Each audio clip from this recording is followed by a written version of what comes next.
जो काम गौतमा नहीं कर पाई हरकू भाई साहिब ने करके दिखा दिया। दोस्तों नमस्कार, स्वागत है आपका आपके अपने चैनल हंग्री स्पिरिट्स में। हंग्री स्पिरिट्स देख रहे सारे दर्शकों का मैं अंजू शर्मा दिल से स्वागत करती हूँ।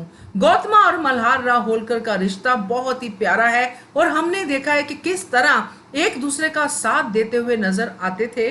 और जब से अहल्या से शादी हुई फिर से इनका रिश्ता थोड़ा सा तनाव में आ गया, क्योंकि मल्हार राव होलकर को अहल्या की सारी बातें सही लगती थी मगर गौतमा को अहल्या की कोई भी बातें सही नहीं लगती थी। तो इस तरह गौतमा हर बार उनको समझाने की कोशिश करती थी मगर बात हमेशा आर्गुमेंट पे पहुंच जाती थी और आपस में तनाव हो जाता था और गौतमा अपनी बात समझा नहीं पाती थी। और कहीं ना कहीं ये भी था कि वो सही जगह पे सही बात करती नहीं थी। और दूसरा, गौतमा अपने बेटे के प्यार में, अपने पुत्र के प्यार में इस तरह थी कि वो अहल्या की बातों को, अच्छी बातों को देख ही नहीं पा रही थी। और यही चीज मल्हार राव होलकर को भी अच्छी नहीं लगती थी। मगर जो मेन चीज थी कि अहल्या और खंडेराव के रिलेशनशिप की, उनके रिश्ते की, इसको दोनों ही नहीं देख रहे थे। मल्हार राव होलकर देख रहे थे अहल्या के पॉइंट ऑफ व्यू से और गौतमा देख रही थी अपने बेटे खंडेराव के पॉइंट ऑफ व्यू से। मगर इस एपिसोड में हरकू भाई साहब ने जिस तरह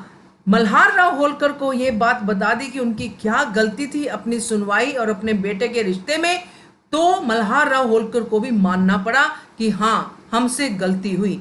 चलिए बात करते हैं इसके ऊपर, मगर पहले वही गुजारिश, जिन्होंने अभी तक चैनल को सब्सक्राइब नहीं किया है कृपया कर लीजिए, साथ में बेल आइकॉन दबाइएगा ताकि आपको हमारे वीडियोस के नोटिफिकेशन मिलते रहें। धन्यवाद। तो दोस्तों, जब भी कोई आज की बात करनी होती है तो थोड़ा पीछे तो जाना ही पड़ता है, क्योंकि तभी तो हम समझ पाएंगे कि आज ऐसा क्या हुआ जिसको लेके मल्हार राव होलकर ने अपनी गलती का एहसास किया। कुछ दर्शकों को इस बात से थोड़ी सी चिढ़ मचती है। मैं आपको बता दूं कि बार बार क्यों वो बातें करते हैं, मगर वो जरूरी होती है। अगर हम उन बातों को समझेंगे नहीं तो आज की बात को कैसे समझ पाएंगे। चलिए इस पे ज्यादा वक्त नहीं गवाते हैं, मैं आपको बताती हूँ थोड़ा सा फ्लैशबैक में जाके कि एक समय था जब अहल्या और खंडेराव में बहुत अच्छी दोस्ती हो गई थी। आपको याद होगा वो इंसिडेंट जब पहली बार अहल्या अपने मायके जा रही थी खंडेराव के साथ, जबकि खंडेराव की इतनी इच्छा नहीं थी मगर फिर भी वो उनके साथ उनके मायके जा रहे थे, अपने ससुराल जा रहे थे।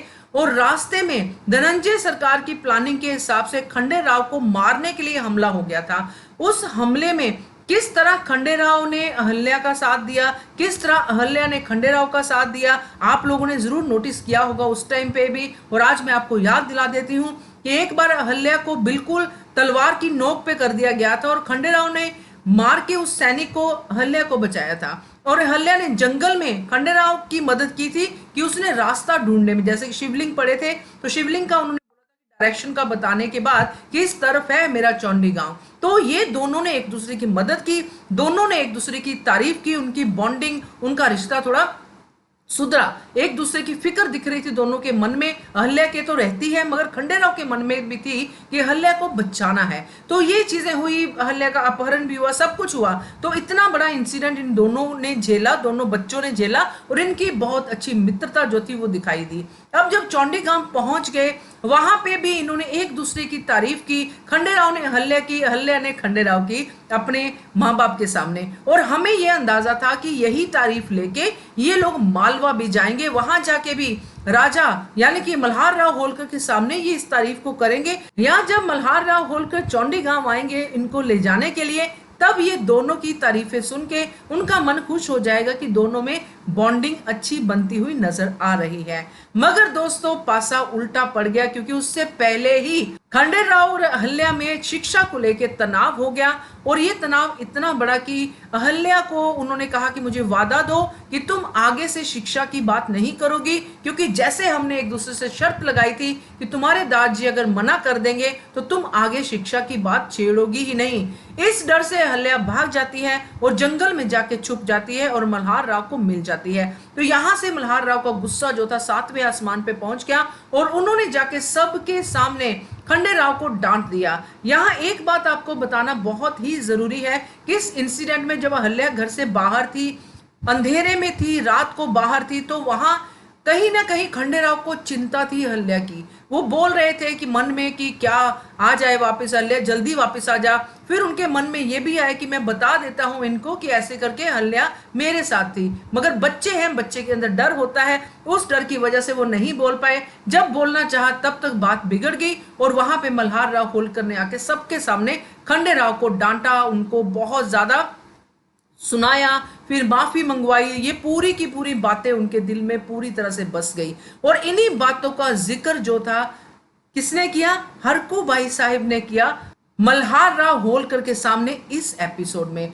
हरकू भाई साहब ने यह बात मल्हार राव होलकर को बता दी कि आपने जो उस समय खंडेराव के साथ बर्ताव किया था वो बर्ताव सही नहीं था। उस बर्ताव की वजह से वो अहल्या से और ज्यादा दूर हो गया।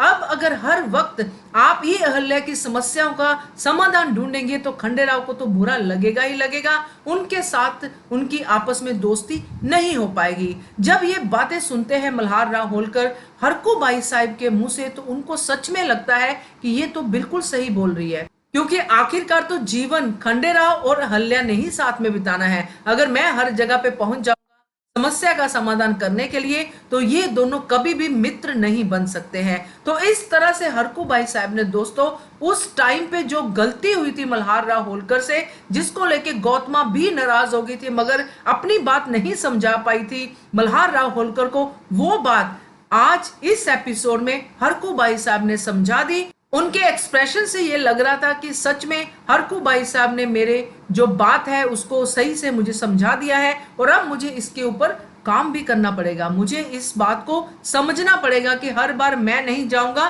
इनकी समस्या को सुलझाने के लिए। जितना ये समस्याओं में पड़ेंगे, खुद सुलझाएंगे, उतनी ही इनकी जो दूरियां हैं वो कम होंगी। तो कैसा लगा आपको ये जान के? कैसी लगी ये व्याख्या कि किस तरह हरकू भाई साहब ने उस पूरे इंसिडेंट को इनको बताया मल्हार राव होलकर को और अपनी उनकी गलती का उनको एहसास करवाया और आगे के लिए ताकीद भी की कि मत आइए इनके मसले के बीच में, नहीं तो दूरियां कम नहीं हो पाएंगी। आप भी अपनी राय, अपनी बात कमेंट के जरिए कह सकते हैं और देखते रहिए channel hungry spirits. Thank you so much. Subscribe to our channel by clicking the subscribe button. Click the bell button and enjoy the latest uploads from our channel.